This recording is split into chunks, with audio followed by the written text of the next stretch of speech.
Hey everyone, what is good? Welcome to the Mirror Club. If this is your first time here, my name is Butlebe Nkosi Chinara and I am the host of this show, which is about all things self-discovery. It is about introspection that brings you to a place of self-knowledge, self-actualization, self-acceptance, self-love, and self-transcendence. And we do this by engaging with a bunch of topics that'll just help us bring ourselves in closer connection with who we truly are.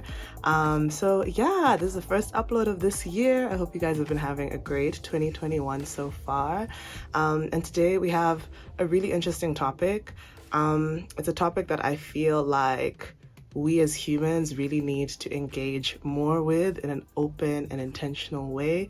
And for whatever reasons, be it fear, avoidance, denial, we just don't really engage with this topic as much as I think we could and should be doing.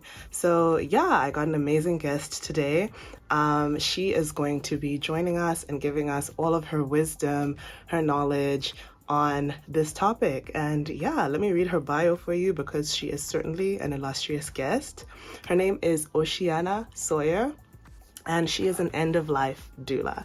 So, as an end-of-life doula, Oceana Sawyer specializes in the liminal spaces of active dying and grief. She is currently researching embodied grief through a sensual lens and racialized trauma in the Somatic Abolitionism Training Program with Education for Racial Equity. She is a certified home funeral celebrant, living funeral ceremony facilitator, and a conscious dying educator. She also holds degrees in integral counseling psychology and organizational development. And the rest of her bio will be down in the description box, as well as her socials, so that you guys can follow her and engage with her.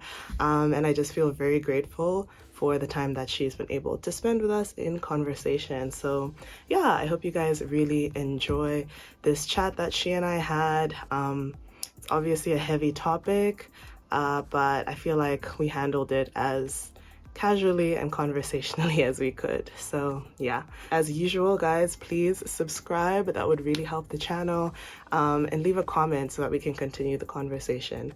And yeah, let us get into the episode. So welcome, Oceana, to the Mirror Club. Thank you. I'm so happy to be here. Thank you for being here. So today we are diving into an interesting topic, or at least I find it interesting. It's a topic that has to do with something that we all experience or are affected by, but for whatever reason, it's really difficult for people to, I guess, just approach this topic. Sometimes it's scary, sometimes it's something that they want to avoid. But yeah, instead of trying to fumble with this concept myself and with my audience, I was hoping that I could invite you. So yeah, today's topic is about death and the end of life and just the impermanence of things. And Oceana is an end-of-life doula. And yeah, I just wanted to speak to you, who's the expert of all things death. So yeah, welcome to the show. And I was curious, could you explain what is an end-of-life doula? It's basically someone who attends the person who's dying. Mm-hmm. Okay. And attending meaning that they are ensuring that whatever the wishes a person has for how they want to be dying, that those wishes are being addressed. Ideally, that kind of relationship with a death doula begins before a person is actually dying. I would not say that I perform my job if I show up as a person is dying. And that sometimes that happens, the family will call and go, oh, so-and-so's dying, can you come? And it's like, well, I haven't had a conversation with them before. Now they're unconscious and they're dying. So to me, that is not as much the role of the death doula at that point, because now you're really being a doula for the family. Like you're kind of helping them get through the experience of the person who's dying. which is fine. But that's not why I do it. I'm in it for the ride, the experience that you have when you're closely tracking someone who is on the journey, on the path towards ending their life in their body. And that is a very, very, it's a very particular space. It's very much like you enter and you can feel it. A lot of people talk about it. It's like the energy in the room actually kind of changes. It becomes a qualitatively a different space. And so something different is happening. There's like and people feel it all different ways. For me, I feel it like it's almost like an otherworldly kind of stillness. And it's a stillness, though, that you could practically touch. It's like being underwater. This like stillness that you're still breathing, and it's almost kind of a mystery that you're still breathing because you're in this sort of space that's very different from anything you've experienced in your lived life. And that is a space that becomes available by just simply paying attention. If you are quiet, almost like in meditation, if you're quiet and still yourself, you can feel the stillness. And now you're in this space where you are tracking along with a person who's dying. And it's almost like you're going down a tunnel together.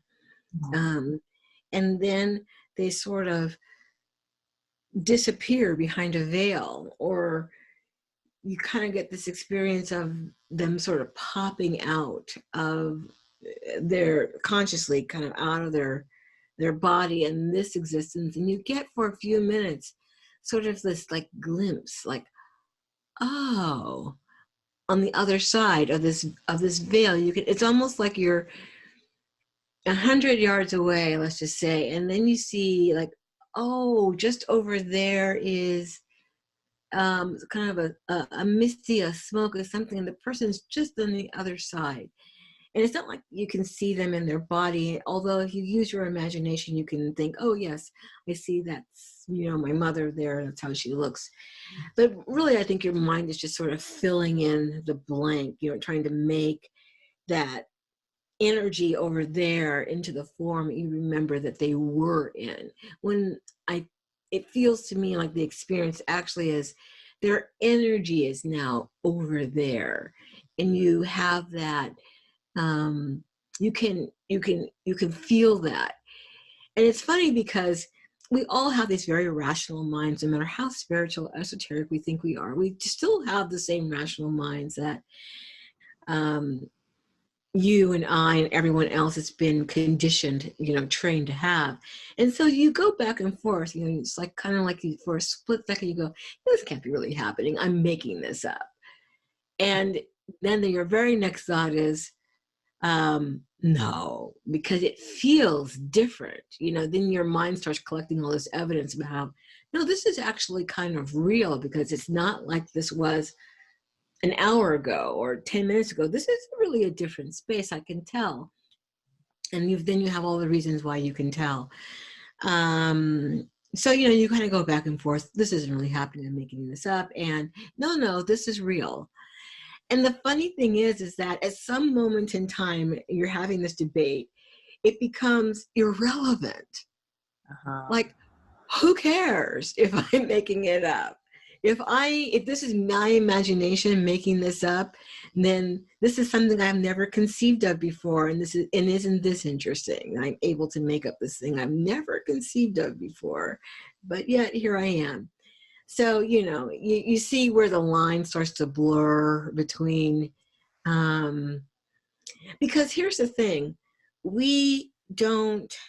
there's not much written about death and dying, what happens when people are dying.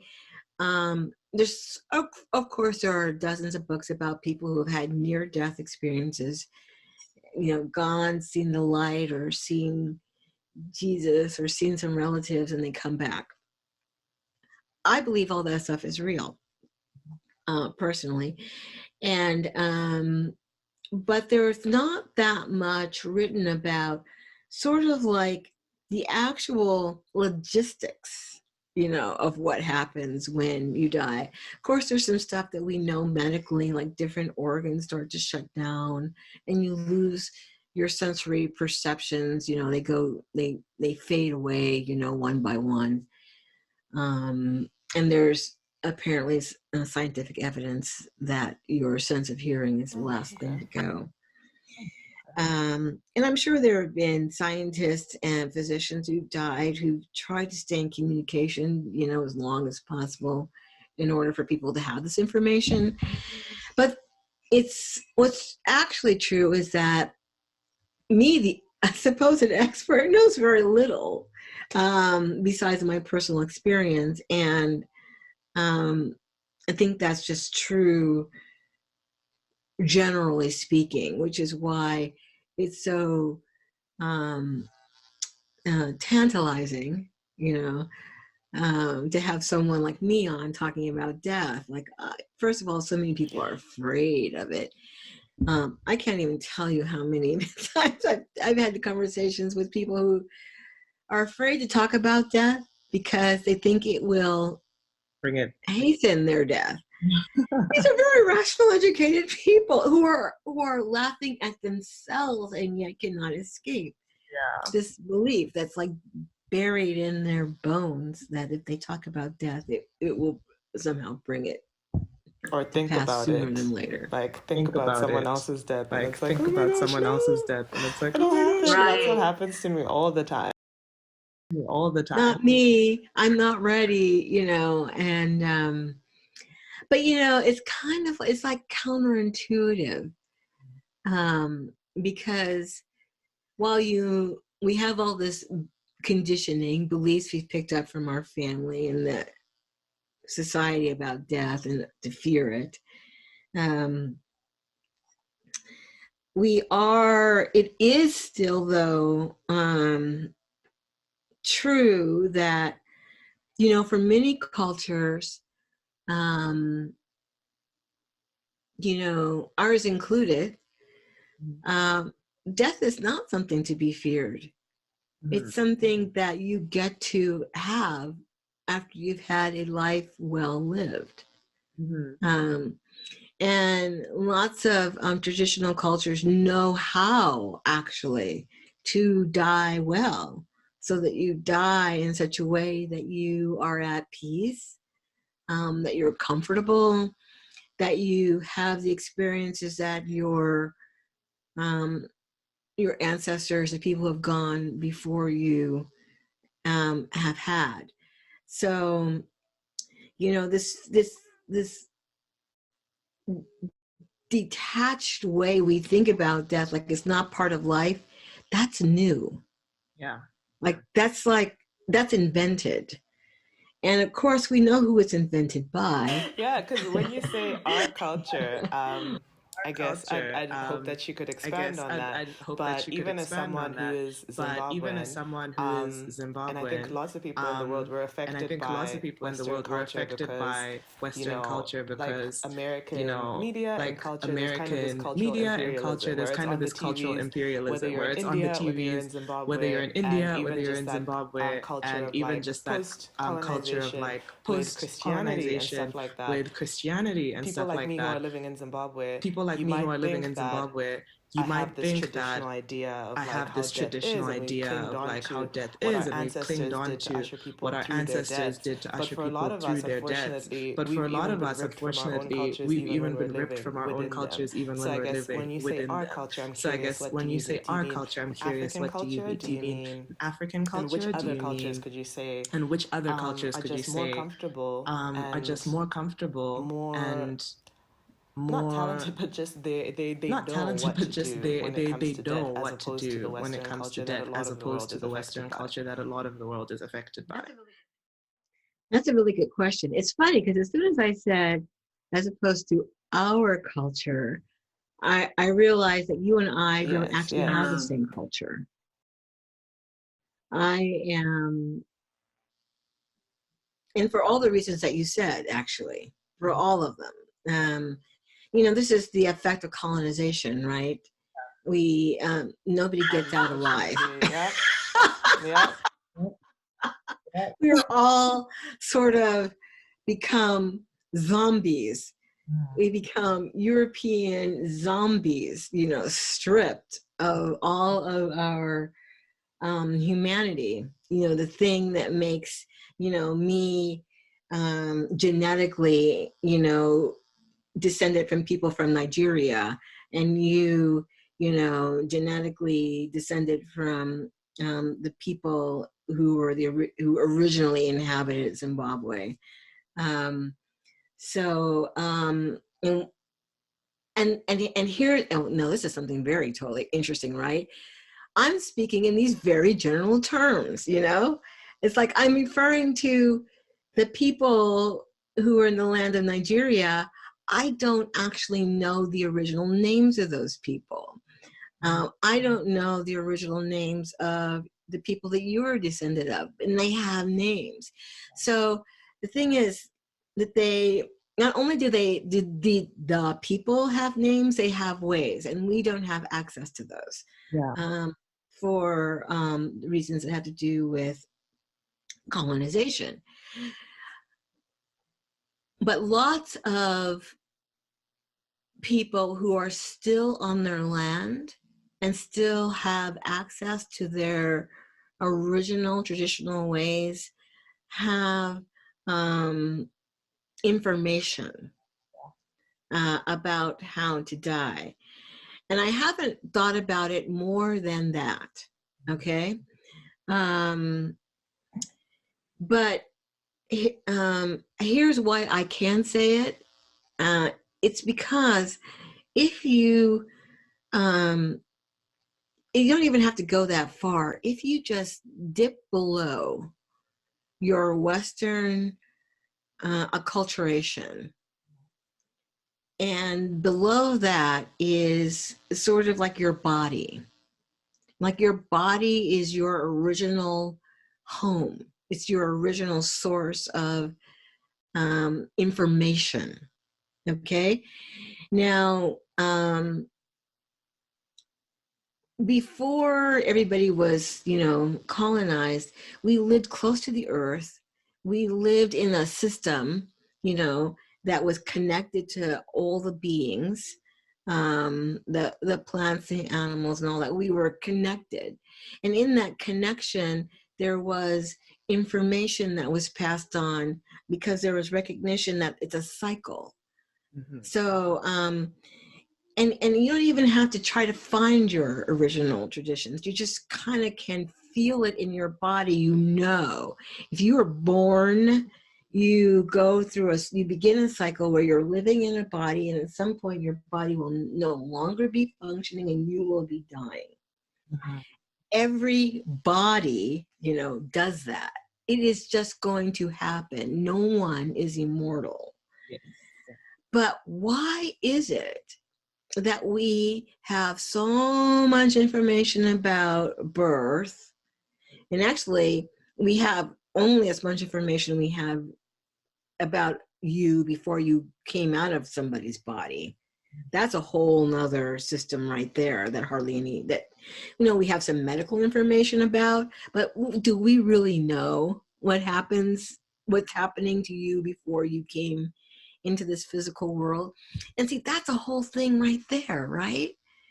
It's like, how is it that someone only gets to be human when they are out of a body and can be physically visible to the eyes of another person?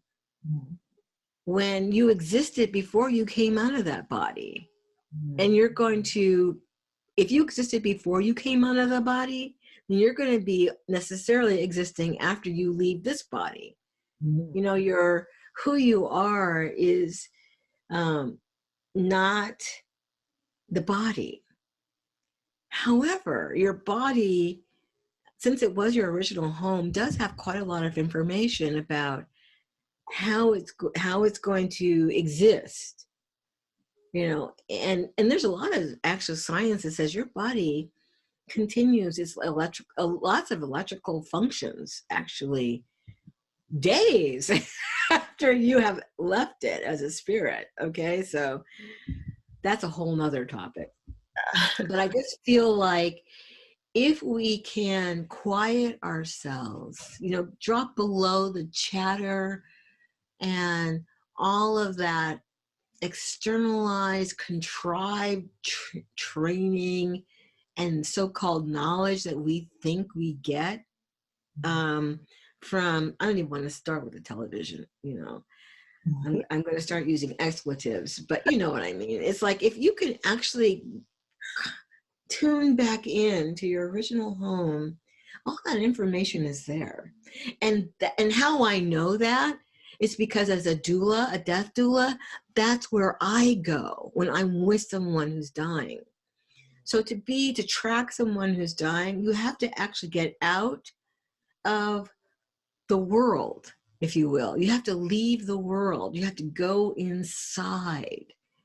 And it's only in that space, that quiet space inside your home, that you can actually track somebody in their home as they're leaving it. And there is so much communication that happens that is beyond words. And we all have had that experience, right? How many times have you been with a friend and they start talking about something, you go, oh my God, I was just thinking about that. Yeah, and what about, blah, blah, So you're already in communication. That happens because you're already in communication. You haven't just said out loud the words. Is this making sense? It's so profound. It's making a lot of sense. I see you nodding. Yeah, no, I'm like... Thinking it's like landing somehow. This, by the way, I just want to say, and tell me how to pronounce your name. It's Wuhlebenkosi. It would be considered a more complicated one even in Zimbabwe. Some people struggle with it who aren't from my tribe. So yeah. But okay. It's for short, it's Wuhle. Wuhle? Wuhle. So the HL is, so it goes Wuhle. I'm not going to be able to do that. Yeah, you can call me B. People call me B as well. People call me Boo Boo. People call me all sorts of whatever they can wrap their tongues around. I'm going to call you B because I don't know you well enough. But I will learn to pronounce your name. I'm not going to take the time of your listeners to do that. But this is a fun conversation, B. Yes. I feel like, yeah, this is like how often. First of all, hardly anybody really asks this question. Like, what is it? What is it really like to die? Really? What's it really like to be with someone who is dying? And, the more I talk about it, the more I think about it, I really feel like it's, first of all, it is all the things I said. But I also feel like I was talking to somebody the other day, another doula. Because we have these cultural traditions, in different places, different people have these cultural traditions, and they have an understanding of what a good death is. They can prepare a person, and they are with a person until they leave their body, and everybody around pronounces this a good death. So however that preparation is and however that process is, everyone pronounces it a good, even the person who's dying is going, yes, I see the person. Yes. Oh, So because of that, I feel like you can make your death experience how you want it. Uh-huh. Your very beliefs will have it be so. Yeah. Because here's the thing, as I said before, it's you, a spirit, a consciousness. You're at home in this body. You came into this body at some point. So you know how to get into it. You know how to get out of it. It's not rocket science. The thing that makes it, and I've seen this, the thing that makes it hard, when people talk about, oh my God, that was the most terrible death. I mean, that was hard. It was tragic. Oh my God. What makes it, those circumstances are hard because a person who's dying is fighting. The inevitable. Yes. You cannot win. And all of your fighting, it's very American, it's very Western, it's fighting to live. You know, we call it that. We call it a fight, which is crazy terminology. You know, it would be like saying, I was fighting to not breathe. You know, I won the battle. You know, I'm not, you know, all this stuff, these natural bodily functions that we think we can control. We think we're not going to die because if we keep fighting, that's the very thing that makes it hard. Whereas if you instead do the exact opposite, you lean in, you go towards, it's, now don't get me wrong, dying is hard. That is, I mean, physically, it's hard and it can be very painful, no question about it. That's why we have the good drugs. And if you were in your, you know, traditional cultures, or they have drugs too. It's just not the drugs. We don't use morphine, but they use other drugs, you know. I don't know this for sure, but I would not doubt one bit if the indigenous people in Peru don't use ayahuasca. I wouldn't be surprised. At the end of it, it's like, why not? That's a duh. That's an easy duh. So again, back to the fact that actual people who are connected to ecosystems, to systems, who are connected, you know, to life, know how to die. They know how to die well. And giving your druthers at the end, you had enough. If people just didn't bother you, you could know how to get out of your body. It's just, you know, you breathe a certain way. By the way, the breath becomes very jagged at the end. The inhales become further and further apart. So that right there tells you, you know how to do this. You just start breathing less. And in fact, you don't really have the energy. So the air, less and less air is coming in. You're taking in less oxygen, you're taking in. You've already stopped eating and drinking, so the nutrients are gone. And in fact, by the way, that's a side note. Don't force food on people who are dying. Just stop. I want everybody to stop doing that. Stop trying to force them to drink that, you know, what's that, ensure, you know, those beverages, you know, stop. When a body's closing down, actually trying to feed people, that's painful. That's painful to a body to be taking in nutrients when you can no longer you don't have the organ function to digest. So just stop all that. Just let a body go. And that's the thing. When I as a doula am present, that is all I'm doing with the person, is I'm continuing to coach them, just like you would at a birth. You tell someone to breathe, relax. The doulas are telling the person dying, it's okay, just let go. Just let go. Keep letting go. You're doing great. Yes. Now let go. Yes. You're doing a great job. Just keep letting go. Everybody here is fine. We're all good. We'll see you on the other side. Just keep letting go. Yes, good. That's all you're doing. And these words I'm using are only the words that you would speak to someone who is going towards. Because the going towards is how the thing happens with grace. and ease. Oh, I'm about to cry. And that's what you want. You know, that is what everybody wants. That is your birthright. Mm-hmm. You were born to die just like that. Just let go. Just let go.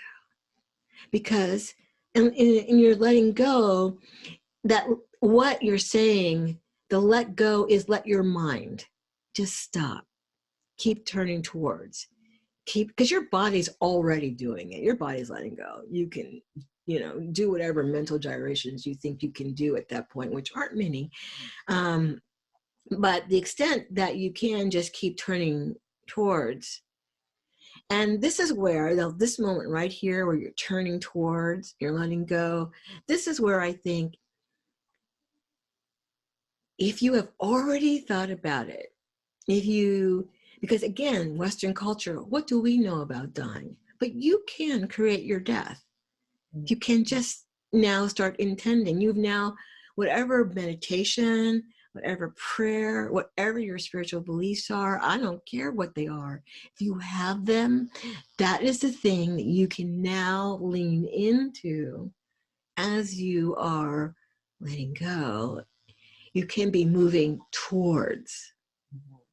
So it's not just let go of this life, which you're probably going to be sad about leaving. If you have actually already some beliefs, some thought about it, you can actually be moving now towards something. So I've been a born again Christian. If I were a Christian, I'm not right now, I would be letting go of this life and moving towards God. I'd be moving towards Jesus. I would probably be imagining outstretched hands. People who have ancestral traditions, and actually whether you have ancestral traditions or not, it's almost universal, cross cultures, that people see relatives who have died just on the other side of this veil. So that's just a given. You can just go towards them. When my father died, which was my baptism into being a death doula, my first death that I attended, the room filled up with this energy. What the hell?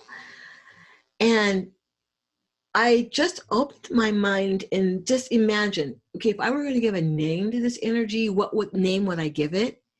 And it was family. And I tried to think, no, that's not really happening. And I tried to think of other things, and they didn't actually apply. The thing that actually applied logically was family. And it was so cool because, again, Western culture, especially African Americans, our families have been so historically, relentlessly pulled apart. I formed a Black resilience meditation circle on Insight Timer. And one of the conversations we had a few weeks ago was, how many generations back can you name your grandmothers, your mothers, the maternal line? And I actually had to do research to go back to my great-great-grandmother. I did not know her name. And that's not uncommon for African Americans. So do you see, if you can't even name 3 generations back, and certainly I couldn't go back further than that. If you can't name 3 generations back, what does it mean when all of a sudden the room is filled with family? The people who have already died. I mean, that is like, it is a miracle. If you can pay attention, it is a miracle. It's how you know you are who you are. It's now you know you are grounded. It's how you become grounded in who you are, who you can be. Because that relationship that forms, it's a relationship that forms, And it can be if you want it to be. I wanted it to be. I'm like, oh my God, you're here. Well, hello, you know, and, you know, you have these kind of crazy thoughts in them. Oh, am I okay? Is it okay to talk to you? You know, whatever. It's like crazy. But you start to have like this sense that you're connected to something bigger than yourself. Mm-hmm. And that's what is, that's the thing that gives us our humanity. Yeah. That we are connected to something bigger than ourselves, longer, older, deeper, richer. Mm-hmm. And that gives you your depth. Yeah. So this is why I say people are afraid to look at their death, when in fact, it is the very thing that is going to give you the life you actually want. Because here's the thing, you cannot be living whatever kind of I'm going to say this word, schlocky life you're living, all unconscious and, you know, watching television and just pouring crap into your psyche, and then get to the end and expect that crap to serve you. It will not, because there's nothing there. I can tell you what's there because I've seen it. I've felt it. What's there are your people. What's there at the end are your beliefs and who you know yourself to be. You cannot all of a sudden access that if you haven't spent any time there. You'll just like go out. It'll be a bad death, I'm guessing. I mean, I don't know. Maybe, maybe not. I mean, who knows? But your chances of having one of those kind of like, oh, that was not good. You know, they were gasping, they were crying out in fear. They were like, no, no, no, until the very end. Like, that's how you want to die? I mean, that's like, no, because the alternate is you be going, oh, wow. And that's how my father died. That's beautiful. I spent 5 days with him. Speaking, we were communicating in telepathy. There were no words. I just was in meditation and we were communicating. And we had the same inquiry because that's why I came. He said, I'm just going to party on out. I'm not afraid to die. I'm done. You know, so I'm like, oh, cool. Somebody who actually wants to die. Well, let's do this. So, you know, he became unconscious pretty quickly. And then I was there. But by the way, bodies take way longer to die than you think they're going to take. It's astonishing what a body will do to keep going. I mean, you think they've taken their last breath, minutes go by, and then they take another one. And you're like, wow, that body is still going? Really? Okay. So anyhow, I was with him, and we went through a process of disentangling him energetically from his lived life. Now, my father had not done any meditation or preparation or anything about dying. He just knew he was ready to go. But, you know, we had each other, and that's not an accident. Okay. His plan for dying well was, I'm going to get my daughter, who has a lot of information about this kind of stuff, to just sit with me as I go through. That's exactly how he did it. And that's what we did. I took the information I had, and we together just went on this journey exploring how you get out of your body, how you get out of this life. Well, that's all we did. And in the end, oh my God, it was so beautiful, B. It was so beautiful. Like I said, about 2 hours before he died, the room filled up. They may have been there before, but I began to notice him about 2 hours before he died. I started playing different kind of music. I was playing jazz before, and then I switched the music because I just felt intuitively, and this is important. Don't second guess yourself at this moment in time. just keep doing the thing that feels right intuitively to do. So I changed the music to this kind of chant. And then the energy really shifted. And it was not like it was that particular music. It was like the vibe of the music became aligned with the vibe of what was happening. And so it was like, okay, because that's what you're doing at the end. You're just looking for resonance. You're looking for the thing that feels like it supports. And it's different for every single person. So, I mean, there are some things broadly the same, but like Connie, when she died, it was different. You know, we had the music on low. It was playing some music from a friend of hers that she knew well, this kind of bluesy music. But in the end, we turned all the music off, and it was just sunrise. The sun came up and she left her body. So it was like you could hear, like almost, you know how you've seen in these movies, and this is kind of interesting Hollywood stuff that actually might be close to the truth. There's a kind of a music, there's like a melody. It's very to the sunrise, you know, it's you know, the birds start. And if you go with the birds, you go underneath the birds, you can start to feel almost like this universal song that's happening at sunrise. And so I just went there with her. We went there. And because we were together, see, that helps. That's another thing. This is why people die when nobody's around. Because if the energy isn't attuned, you know, properly, then it's harder to get out. So it becomes easier to slip out when you're by yourself. It's like you're because now the space is clear. You can get a clear path, you know, to get out.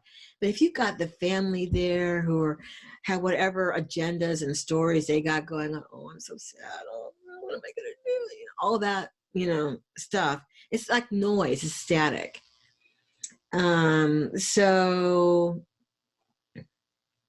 it depends. It's not a judgment. It's not good or bad. It's just, so my mother died when I wasn't there. Me of all people, who knows how to be with people when they're dying, you know? No, but see, I'm her daughter. She has an attachment to me. Now I'm making this up, you know. This is my guess, my best theory. Because you know what? The day that she died, or I should say the night that she died, I knew she was going to die after I left. Like she needed me to be gone. And so that's what happened. So I'm actually, I forgot the thread I was on, actually, and maybe I can just circle it back around. Oh, so if you pay attention, so here's the thing. If you are consciously doing your death, then you're living a life that will get you the kind of death you want. And that's what I was saying. So my father, even though he wasn't a meditator or religious in any way, he brought me in so that we could have this experience of him dying, and he could die the way he wanted to die. My mother died the way she wanted to die. You know, after the big party, all the beautiful music, the harpists, the singers, the prayer, and all of that, it was like my brother went home first. My husband was already home. It was just me and the caregiver, and I was playing music. And then I thought, you know what? It's time for me to go so she can die. So I left. And as soon as I left, by the way, the caregiver turned the TV back on. And that's how my mother died. That's how she wanted to die. It was cool. It was cool. It was perfect. It's perfect. That's how she did it. So I think the point I want to make here is that you can start now and create the death you want. And how you create the death you want is you live the life you actually want to be living. Yeah. Oh, by the way, this is another thing people tend to think they can do. You know, you have these grudges. Oh, that cousin. Oh, yeah, yeah. I don't care if I never see her, which I guarantee you, when you're dying, you're going to want to make up with that cousin before you go. You can just feel it. Everybody feels that. You want to clean. You want to leave clean. Truly, you want to leave the place, the people in the place better than you found it. Your legacy starts to, so it's better to clean those relationships up now, because even if you get whatever diagnosis you get, it gets very busy when you get a terminal diagnosis. Very busy. You don't have time to do what you think you can put off to the end. You don't have the energy either. So it's better to do all that stuff now. Which reminds me, I need to get a hold of my cousin Penny. I had people in mind as well. Thank I was you like, for that, B. I need to speak to that person. I need my to cousin Penny today. let her know. Sorry. It was inspired. Been in competition since we were babies. Oh no. Oh no. Yeah, I'm gonna do that too. I'll tell you how it goes. Yeah. I'm also, there are people I'm thinking about right now, and I'm like, yeah, it's I don't want to go out, because it could happen at any point, and I don't want to go out knowing that that's not dealt with. And you were mentioning how you can ensure that you have a good death by making sure that you have a good life, or by something along those lines. And I know that we've been speaking a lot about like end of life that's more anticipated, like maybe it's from a terminal diagnosis and stuff like that. Mm-hmm. But there are a lot of instances where it's sudden and it's unexpected. And I guess I was curious if you could maybe shed some light on some things that maybe people can do in their life, that even if they don't have the privilege, I don't know if you'd call it a privilege, because it's a privilege. Yeah, you should call it that. It is, because I'm really tired of these white people taking the lives of us for no reason. Yeah. So if you don't have the privilege of maybe living into your old age, or knowing when you're getting close to the end of life, what are some things that you can do in your life to ensure that, whether it's sudden or not, you have a good death? Yes.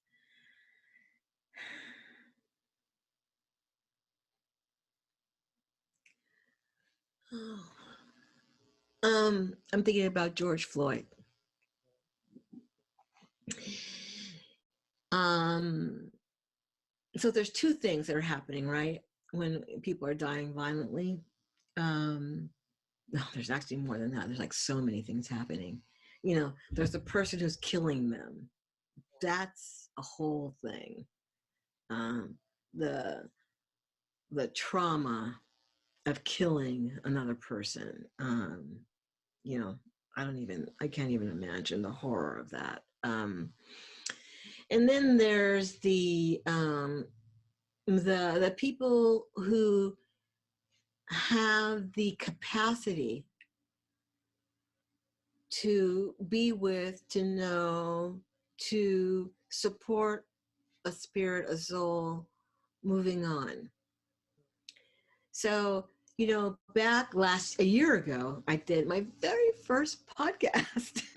And it was right after George Floyd, and I was just all idealistic around what is it that we can do as death doulas, as spiritual beings, to support someone who's died violently. I felt like at that time that should be an inquiry. We should have a way to do that. And of course, spiritual, shamans, people do. They have a way.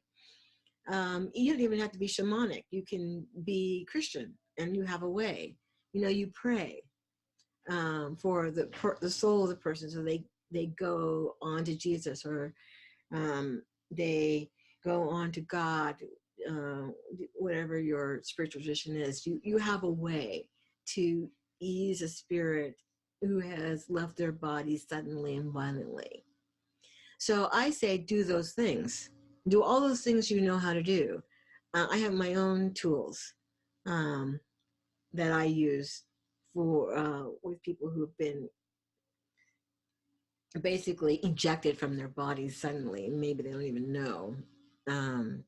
But like in the case of people who are dying through police brutality, George Floyd said his last words were "mama."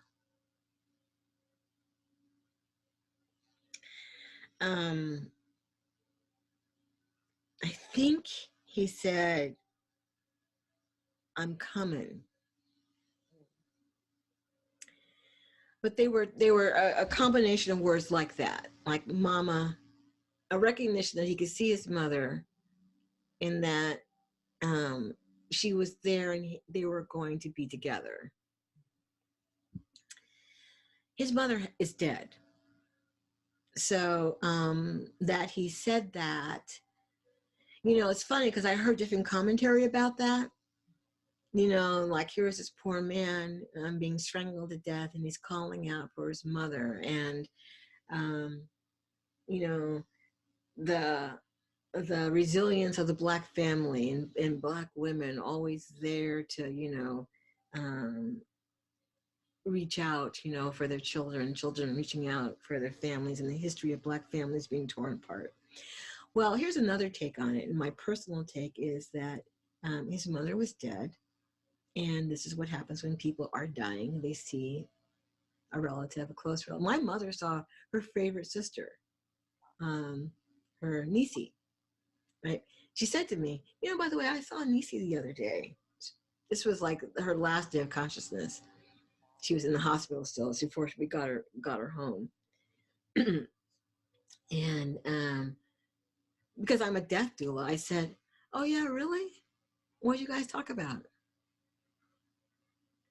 And because I said it almost just like I just said it, I was genuinely curious, but I was trying to be light. She thought I was making fun of her. And so she said, And no matter what I said after that, I'm not trying to make fun of you, Mom. I genuinely believe you saw her. She, and that happens a lot, by the way. People, so much happens at the end of life that you can't even put words to. I mean, it's sort of like this mystery that's unknowable, it's unspeakable. And some of that stuff, I've heard it said, read it so many times, you don't even want to communicate. It's not yours to communicate. That's how people say it. It's not mine to communicate. You will know when you get there. You'll have it. It's meant, it's a mystery. It's intended to be a mystery. So I think that with violence, I think that, so like George Floyd, however life he was living, he got to the end, the last few breaths. With his last few breaths, he said, "Mama, I'm coming," whatever those words were, specific words. And that was his way of, she came to ease his transition. I like to think that she reached out and brought him over.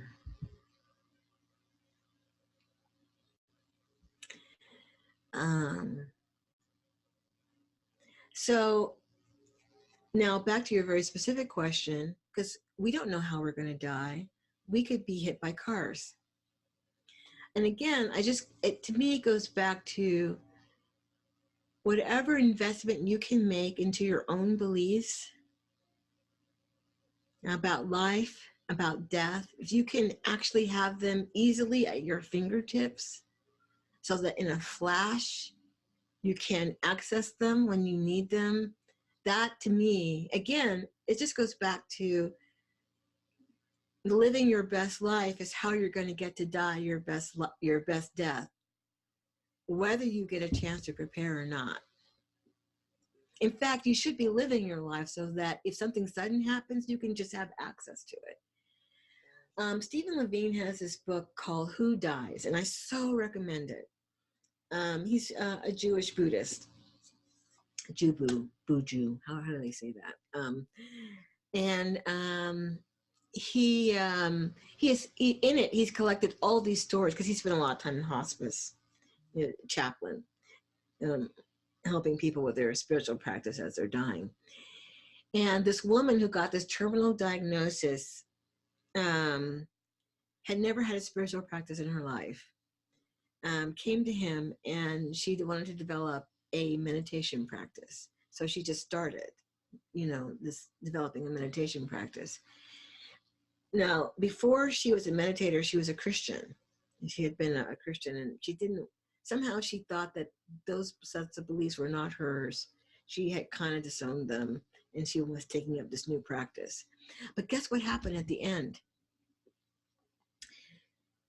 She died at a meditation retreat, and this is a beautiful story. When she was dying, the room was just filled with light. And Stephen Levine, this Buddhist, said the only word he had for it was Jesus. It just felt like Christ. And she created that. His experience was that she generated this field of unconditional love and light that just felt like Christ. So I just think it's intention. I see. So to live an intentional life. Yes. Mm-hmm. Yeah. I hear that. Gosh, I just feel so inspired. Really? I'm glad. I gotta talk to Penny. I gotta spend more time creating beauty in my world. Yeah. What I'm curious about is because I think we can both agree that the Western societal standard of just fearing and avoiding death and thinking that that it's not going to happen to you. Because I even think of things like, our ideas of legacy and when you're working so hard, and there's a lot of things about society as it stands now, which is inspired by the Western culture, that's about prolonging and keeping things and being attached to things, and accumulating, that's just not really realistic. But yeah, I guess I'm just curious, as opposed to that, what should people do? Should I be focused on my death every day? Back in the day, people used to have memento moris, pictures of skulls and things like that to remind them of the fact that they're going to die. Should I always be meditating on it, or is that also unhealthy and swinging the pendulum too far left? How can I guess, be intent? Is it that I should be intentional about living, and then ultimately my death will be good, or should I constantly be reminding myself that I'm going to die every day so that I can live my life intentionally? Well, honestly, I don't think you should be constantly doing anything.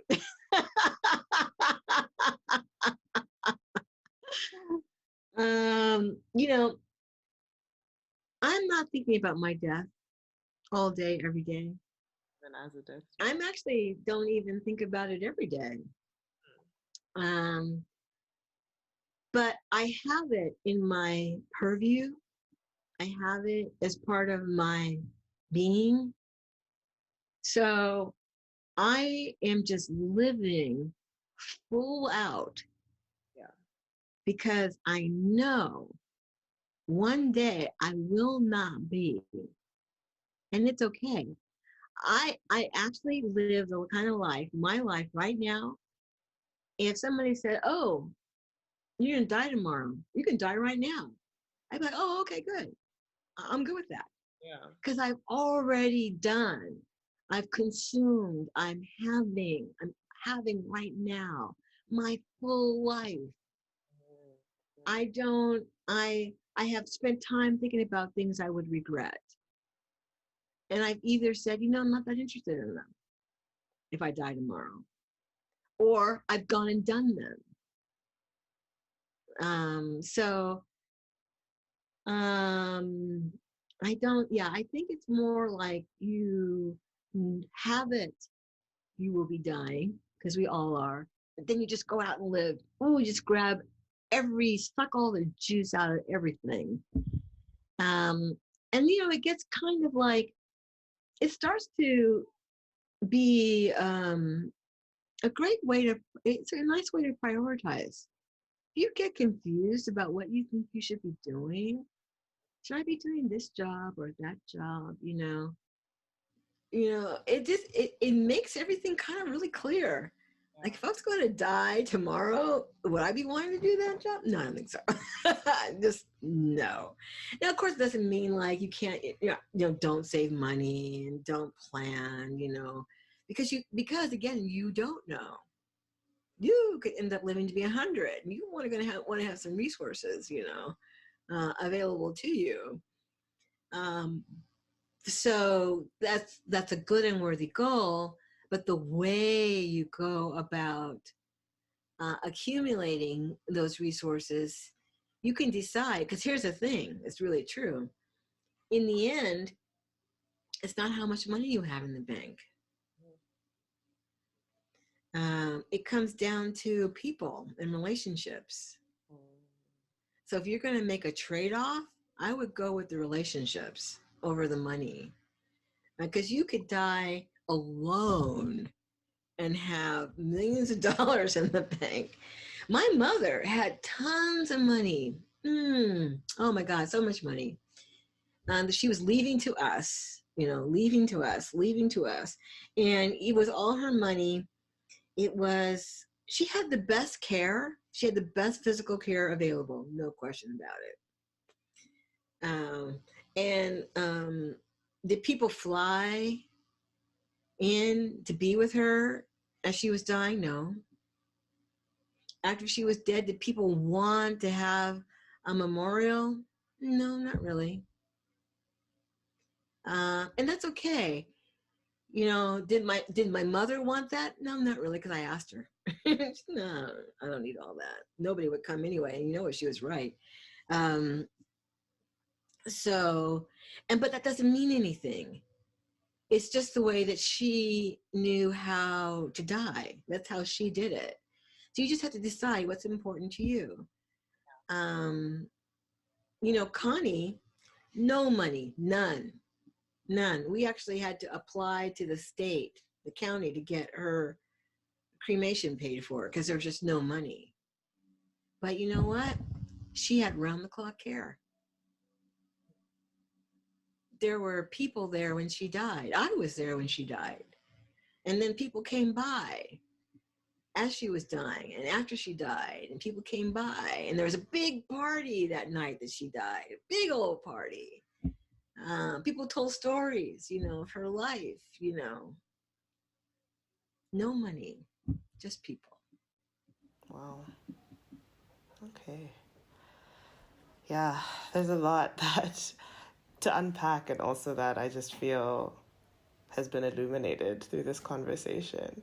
But I think the one thing that I am curious about as well, maybe to leave the viewers on, and is also something that a lot of people have been going through lately, I feel like, because of the pandemic and everything, but a lot of loss that they just weren't mentally prepared for.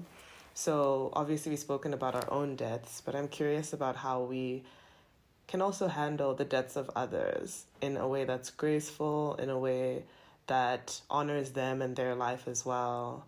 And yeah, I guess ultimately in a way that will probably also lead back to us being able to prepare ourselves for our own death. Yes. I've actually been speaking to that.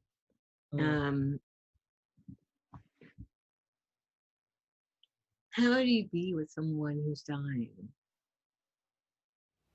Or I guess I mean have to get out of the way. Post. I guess I also mean like after they've passed away. Because there's so many people who like pass away and then we're left with the fallout of that because we never prepared ourselves for what life would be without them. Yeah. Yes, that's a different question. Thank you. Thank you.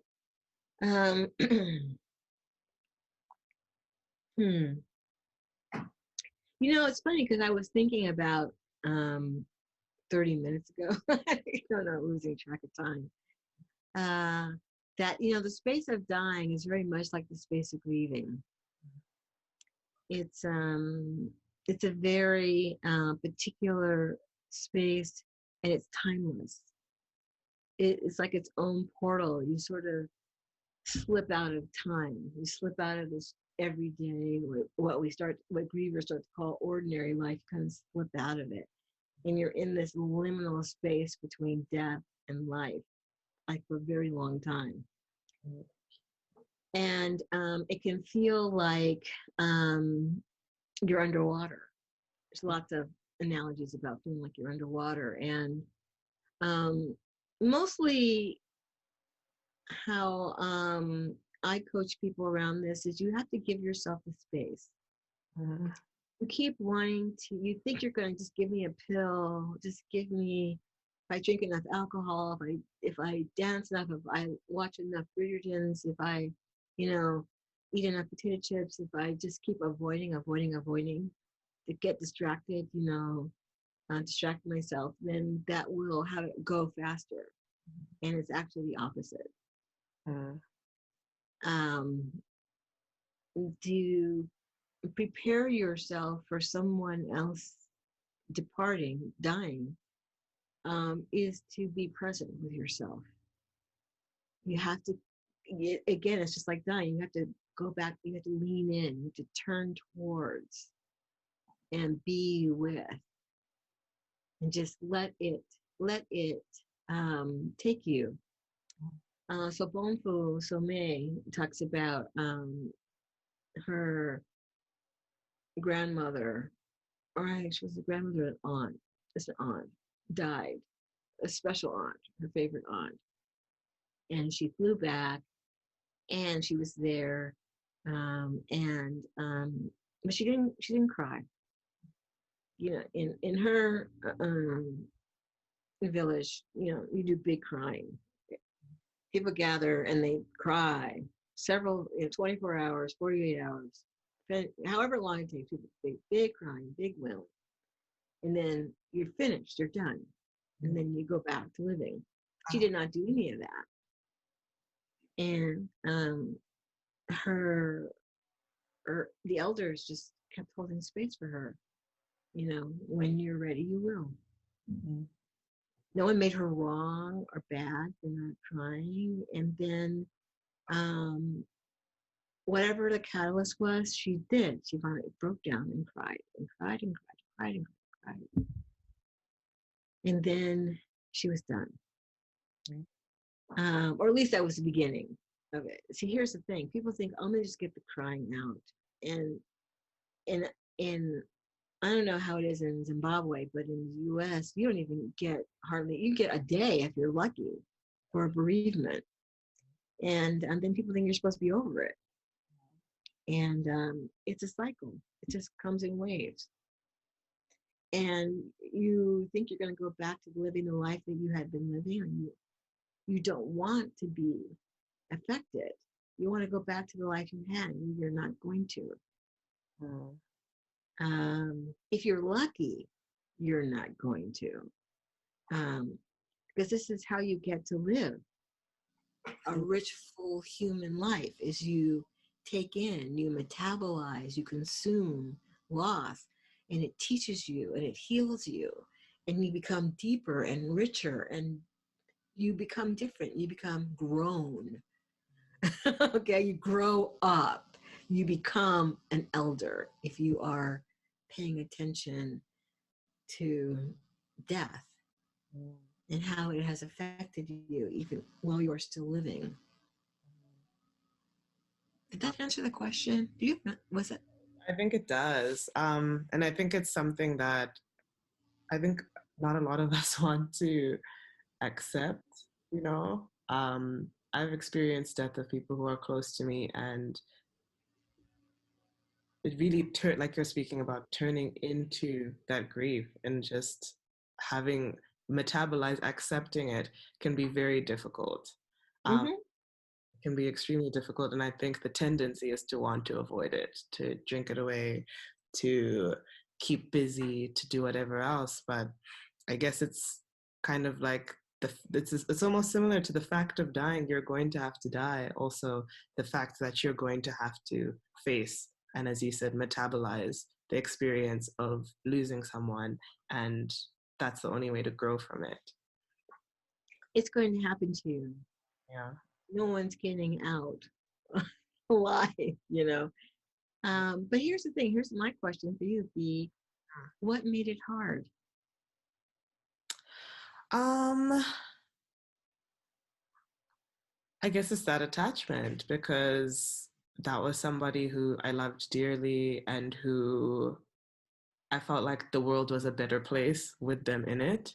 And I didn't want Mhm. to face a world without them in it. And the prospect of a world with, like I told myself, you also tell yourself all of these stories, like, you know, they were just one of the good people, like other people aren't as good as them. So having to actually face the world without them is going to be terrible, and it's going to be this and it's going to be that, because of all of the narratives that I had wrapped up in their life, which was my attachment to them. So ending up having to actually face it, I think it took a while and it was extremely painful. But I can say on the other side of it, it's definitely, life is completely different. I feel like my personality is completely different, but it was something that I had to go through, and I'm better for it. Because I guess, like you said, it's being grown. Like, I'm grown, and life ends up being ultimately more fulfilling, more meaningful as you metabolize all of the things that you experience. So, yeah. I mean, I've been Yeah. fortunate that I haven't had, you know, for me, that person was a friend. Like, she was basically like a sister to me. I've had the death of grandparents and things like that. But, you know, when I think of the people who are really in my nuclear family, like, you know, my parents or like my sibling, that really scares me. And I think to myself, like, would I be able to go on? But it's inevitable that I'm going to eventually have to if I don't go before them. And yeah, I think it's encouraging to hear what you're saying, that, like, you know, as you turn into it, your life may change, but that's okay, because that's actually what you want. You want your life to be different because you want to learn from and you want to fully experience what it has to teach you. So yeah. Oh, what you're saying makes me think about my experience after my mom died. My mom died right before coronavirus, Wow. and then in the U.S. you had the racial reckoning. Yeah. And for me, my mother, I was living among all white people, Mm. and so my mother held the space of blackness In your for life. me. Mm. Yes, I did not have blackness except for my mother. And then my mother died. And then I was quarantined with all these white people. Mm.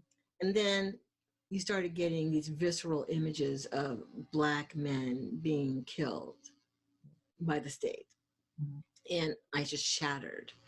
And there was a point in my grief where I said out loud, I'm not going to make it.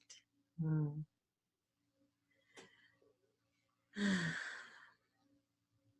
And I believed it. Mm.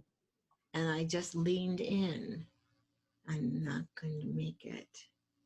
And I just kept saying that. And at some point, I stopped saying it.